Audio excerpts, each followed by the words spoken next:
Tumeur et GSM, c'est acté, ils sont liés. Ce mercredi 5 décembre, Michèle Rivasi, députée européenne d'Europe Écologie Les Verts, a reçu au Parlement européen Innocento Marcolini. Monsieur Marcolini est un cadre d'entreprise italien qui vient d'être déclaré invalide à 80% par la Cour de cassation de son pays. La raison ? Une utilisation intensive du téléphone portable.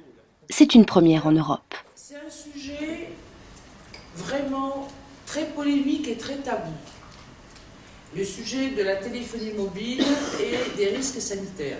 Depuis au moins les années 2000, il y a des études qui montrent qu'il y a un lien entre les champs électromagnétiques et les problèmes sanitaires.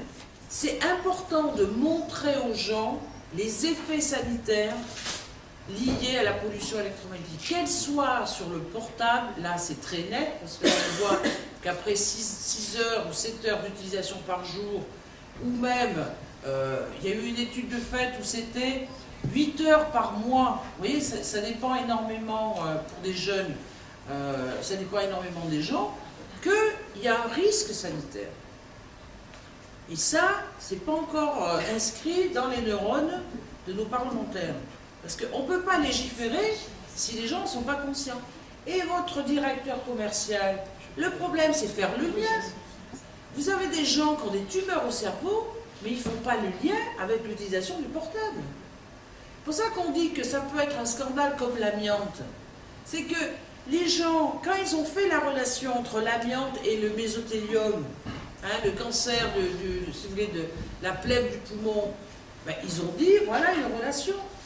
Tant que les gens n'ont pas fait la relation entre des tumeurs au cerveau ou les symptômes liés au syndrome de la pollution électromagnétique, eh ben, il n'y a pas de lien.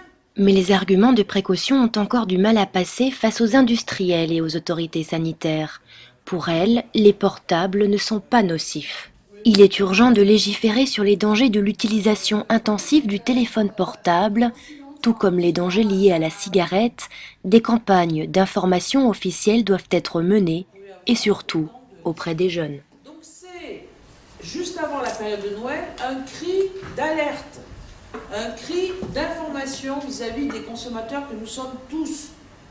Et j'en profite pour dire que, on demande à ce que les mamans n'achètent pas de portable à leurs enfants, qu'ils ne profitent pas de Noël pour dire « Ah ben, mon enfant demande un portable, je vais lui acheter un portable ». Non, c'est un objet à risque, que jusqu'à l'âge de 14 ans, normalement, ça devrait être interdit, que la deuxième chose, il faut avoir des réflexes quand on utilise son téléphone portable, que ça soit l'utilisation du kit oreillette, qu'on n'utilise plus son portable dans le cadre d'envoyer des SMS, qu'on n'utilise pas de portable dans la voiture parce que chaque fois le portable va chercher l'antenne qui est la plus proche et donc c'est là où les champs électromagnétiques sont les plus importants.